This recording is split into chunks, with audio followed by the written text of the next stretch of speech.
Throughout the ages, architects and engineers have designed and built the great structures that have made our world and withstood the test of time. Hi, I'm Ed Asner. Welcome to Architects and Engineers. Let's look now at modern steel frame buildings. This is the Empire State Building, a marvel of modern architecture. It was built to last. Architects and engineers of today use computers to design and engineer buildings that will endure the forces of nature, such as earthquakes, fires, and hurricanes. This modern skyscraper was also built to last.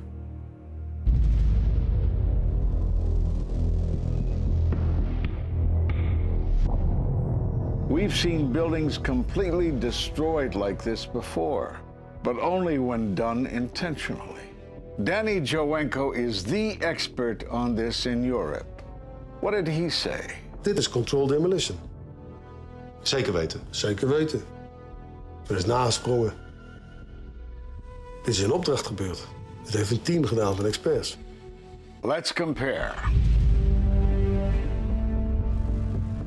Explosives are used to demolish buildings like this in just seconds.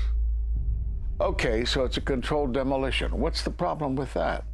Well, it happened on the afternoon of 9/11 at the World Trade Center. Let's just think about this. Controlled demolitions cannot be engineered and rigged in a day. It takes months. And therefore, this event must have been planned in advance. You hear that? Keep your eye on that building as they're coming down. The building is about to blow up. Moving back. We are walking back. There's a building about to blow up. Did they actually use the word brought down, and who was it that was telling you this? The fire department, and they did use the word, we're going to have to bring it down. And these people heard explosions. We heard this sound that sounded like a clap of thunder. It looked like there was a shock wave ripping through the building, and the windows all busted out. About a second later, the bottom floor caves out. The building followed after that. He takes his hand off, and you hear 3, 2, 1, and it was boom, boom, boom, boom, boom. And these reporters recognized it as a controlled demolition. And I turned in time to see what looked like a skyscraper implosion. It looked like it had been done by a demolition crew. The whole thing just collapsing down on itself.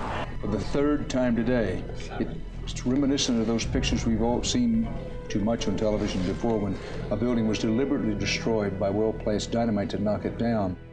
It was almost as if it were a planned implosion. It just pancaked. So what's the problem if this was a planned demolition? Well, we are told by government agencies that this building came down as a result of normal office fires. The National Institute of Standards and Technology produced their final report in 2008. World Trade Center 7 collapsed because of fires fueled by office furnishings. It did not collapse from explosives or from fuel oil fires. But what do you think brought down the building? And what caught my eye is more than 1,300 architects and engineers examine the evidence about Building 7's collapse and disagree with the official report issued by the National Institute of Standards and Technology. I certainly am much more open-minded about it than I was, and it is because of the involvement of the 9/11 families and all these engineers and architects. You are about to hear from architect of 23 years, Richard Gage, AIA, member of the American Institute of Architects and founder of Architects and Engineers for 9/11 Truth. Now there are more than 1,500 architects and engineers who say that it could not have been brought down by office fires. They are backed by 9/11 family members who are calling for an independent, unbiased investigation. I'm Richard Gage. Fires have never before caused the collapse of any skyscraper. even though there are numerous examples of much hotter, larger, and longer-lasting fires in these buildings. And in the case of Building 7, the fire that NIST said started the collapse had actually burned out over an hour before. It could not have caused the collapse, as NIST claims. Yet this 47-story, modern steel-framed skyscraper, which was not hit by an airplane, collapses mostly into its own footprint like a house of cards, as fast as a bowling ball falling off the side of the building, in just under 7 seconds. Listen to the experts.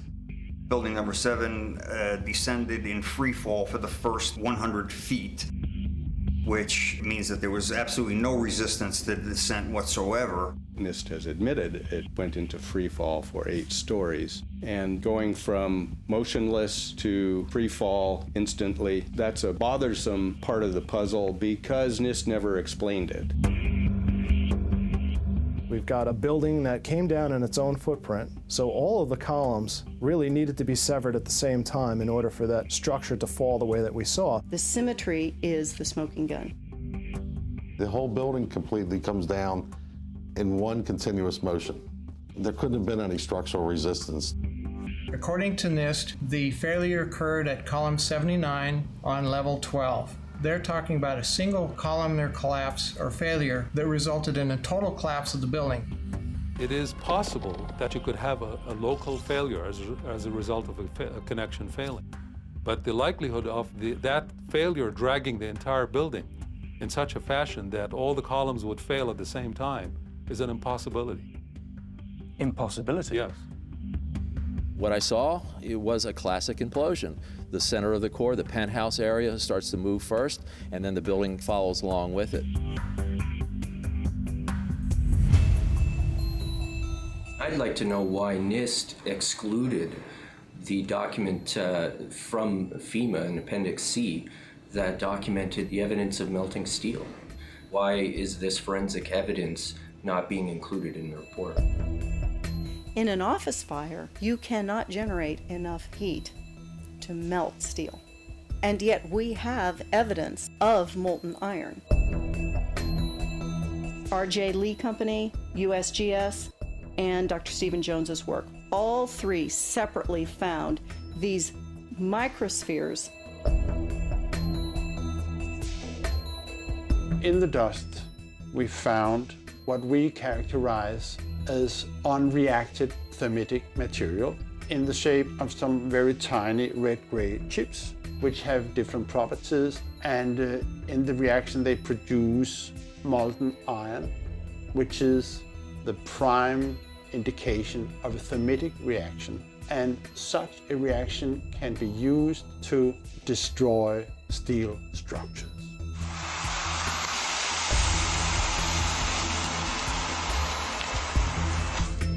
What we have found is a modern version of thermite, which we call nanothermite. There were these iron microspheres present in all of the dust samples that needed to have been formed in extremely high temperatures.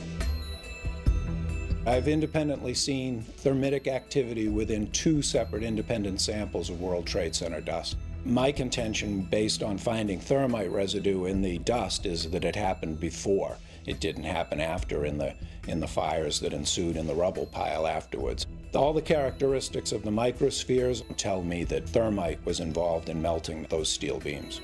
So thermite, if it was present at the World Trade Center and created this molten metal that so many witnesses and photographic evidence shows, would also explain the fact that the fires could not be put out at Ground Zero. The only thing that is consistent with all of the evidence that we have that could cause such a thing is the use of thermite to cut through the steel. You'd get down below and you'd see molten steel running down the channel rails. Like you're in a foundry. Yeah. Like lava. Like it was lava. From a volcano. Well, the manual gets into thermite, and if it says if you have melted steel or concrete, which we had on 9/11. We should test for it. It's this fused element of steel, molten steel and concrete and all of these things all fused by the heat into one single element. We're asking for an investigation that follows national standards. There's no excuse to not test for this. If terrorists used explosives in '93, why didn't we test for them? If all these witnesses heard explosions, why aren't we testing for them? NIST concedes that they found no evidence for explosives. So then we asked them, well, did you look? And they said, no, we did not look for explosives or residues of explosives. So the preconceived notion of NIST is that there's no evidence for explosives, and so there's no point in looking. That is the most unscientific thing that you can possibly think of, not to look because you don't expect to find evidence, and in fact the evidence is overwhelming. They state these conclusions for which there's virtually no evidence, and then they ignore conclusions that can be drawn from the evidence. The Freedom of Information Act request to NIST was denied with the claim that releasing this data might jeopardize public safety. How could it possibly jeopardize public safety?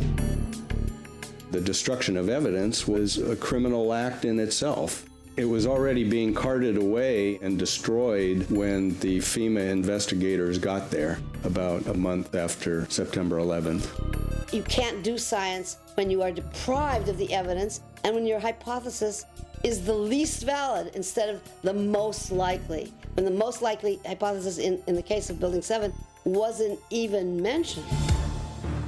This is not science. The scientific forensic evidence, ignored by NIST, but carefully reviewed by teams of technical professionals, corroborates the hypothesis of explosive-controlled demolition. We've traveled to 21 foreign countries and 32 American cities, bringing this evidence to the attention of the public. And we're backed by 9/11 family members and other concerned citizens who are calling for an independent, unbiased investigation. I'm a family member trying to find out the answers to the murder of 3,000 plus people. The bottom line is that it needs to be investigated properly. Please look at architects and engineers. People all around the world, scientists all around the world are questioning this. And there's some deep, deep explaining to do. It took some kind of consciousness raising on my part before I was willing to look at the possibilities. And really, you need to go where the evidence leads. As an engineer, and I have 3 degrees in engineering, I signed that petition for architects and engineers for 9/11 Truth some time ago because the American people absolutely need the truth of 9/11. Look at the evidence. In fact, I'll say this very categorically. Any reasonable person who looks at the evidence that's been brought forward has got to come away with the feeling that something has to be done, a real investigation has to be put forward. We will never heal. This country will never, ever, ever forget that day. We have to demand a new investigation. I want justice here. The country owns this. We were all victims. You all should want answers. It's not just ours, not just mine. We all lost something that day. It's distressing for everyone to come to terms with this evidence, but we must pursue the truth wherever it leads. Look at the evidence and decide for yourself.